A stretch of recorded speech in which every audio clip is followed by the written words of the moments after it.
Welcome to Slasher's Advocate, the satire series that makes serious arguments in favor of the evil icons of your favorite horror movies. On today's special episode, I will be defending Halloween Kills.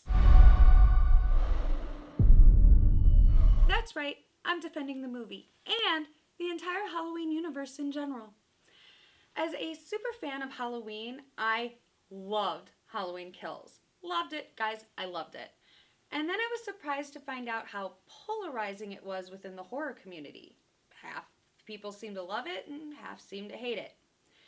Now, I'm of the mind that everyone's entitled to their own opinion when it comes to pop culture and that not everything is going to be made for everyone. But when I heard some of the complaints about Halloween Kills, I got a little confused. A lot of the things that were thought of as unanswered in the movie, I thought were completely answered in the movie. And things that were thought of as stupid, I think would have been better received if the viewer had the full scope of all of the Halloween timelines. See, Halloween Kills, while being its own thing, is also a Frankenstein monster of plot points cobbled together from all of the other movies when you really break it down. In my review of Halloween Kills for Horrorland News, I said that this movie feels like it was written and made by fans of the franchise for fans of the franchise, and maybe that's why it's not getting all the cheers that I thought it would. You suck, McBain! Anyway, let's move on to the number one biggest complaint that I saw for Halloween Kills. Objection! It's so brutal. Hold it! Is it though? Compared to what? Have you seen horror movies? Is it worse than a woman who saws off her own head? Is it worse than a woman whose face is torn open in a reverse bear trap? Is it worse than getting kidnapped from your hostel and tortured to death by rich assholes? Is it worse than getting repeatedly hit in the head with a hammer during a dinner with a family of cannibals?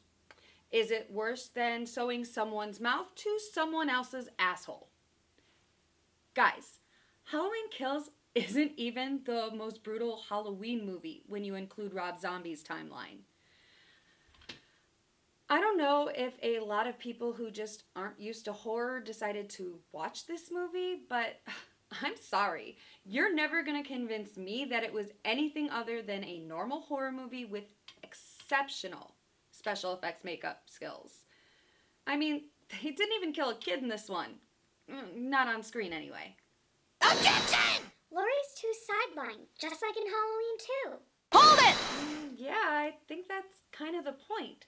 There's a ton of Easter eggs from all of the other Halloween movies, but the plot is pretty similar to Halloween 2. Laurie stuck in the hospital, police out canvassing the neighborhood searching for Michael, townspeople finding out Michael's back after the killings from the previous movie are discovered, and then it diverges into plot points from other movies. For example, like in Halloween 4, a mob of citizens accidentally kill the wrong person thinking that it's Michael.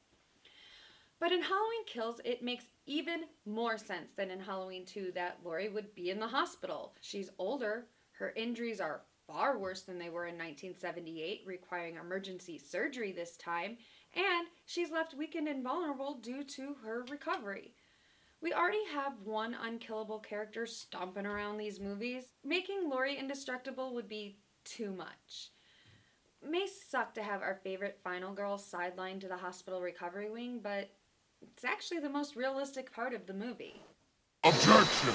There's too much retconning, and the flashback scenes slow down the whole movie. Hold it!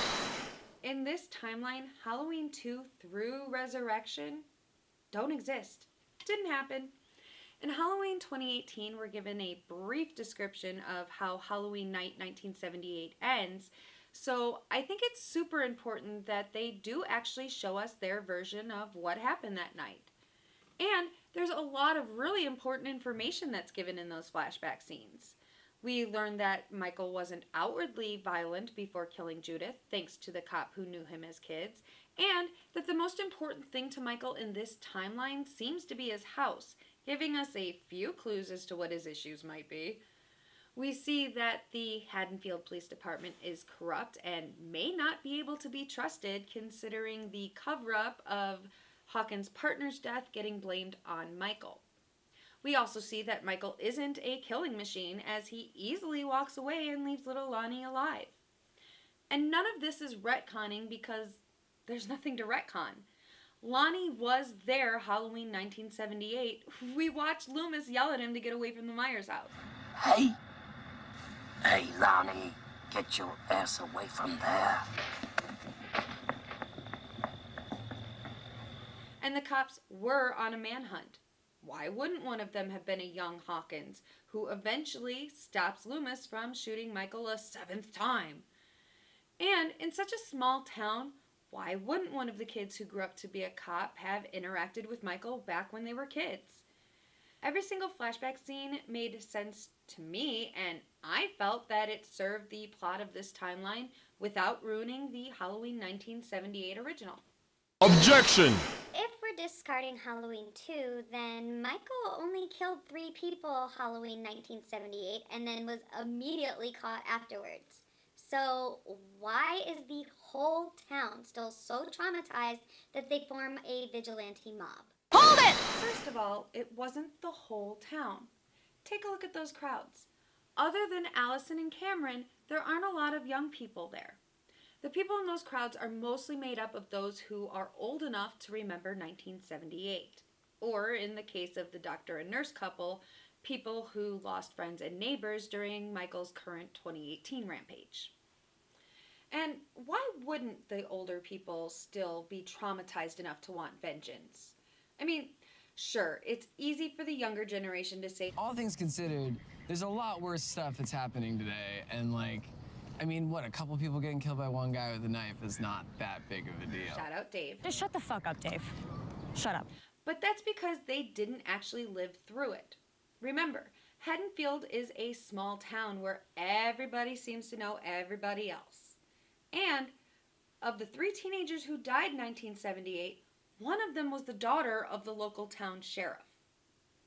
It's not like serial killers are a dime a dozen in small towns, so the story of Michael Myers would loom large in the years afterwards, becoming a town legend and, in the minds of the town, forging Michael into a sort of boogeyman instead of the mentally ill, emotionally stunted man who, well, by 1978 took 5 lives if you want to count Judith and the mechanic. For those who remember 1978, Michael coming back would be a nightmare.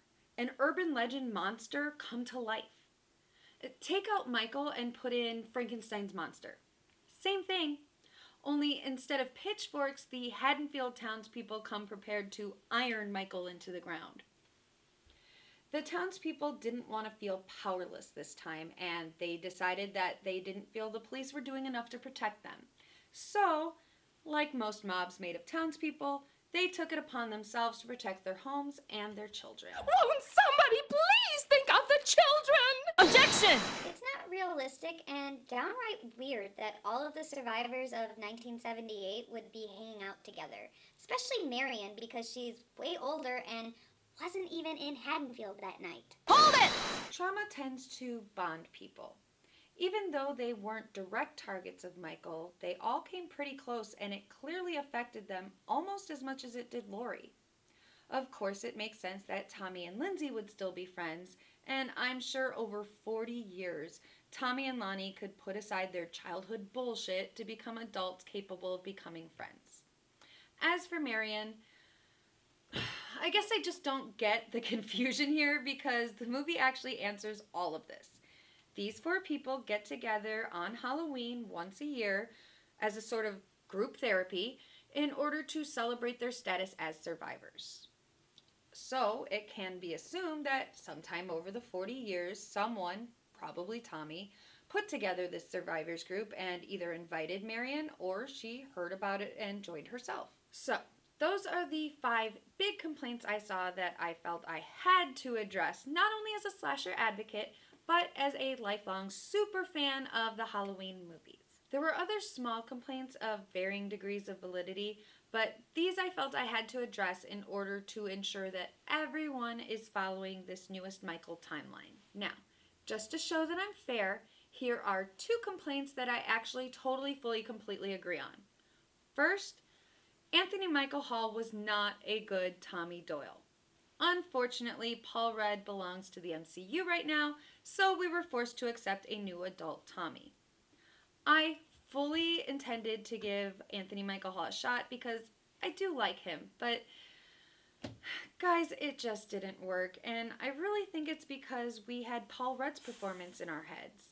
We have this image of Tommy Doyle who grew up obsessed with Michael, but in a quirky, stalkerish way, rather than the angry everyman that Anthony Michael Hall gave us.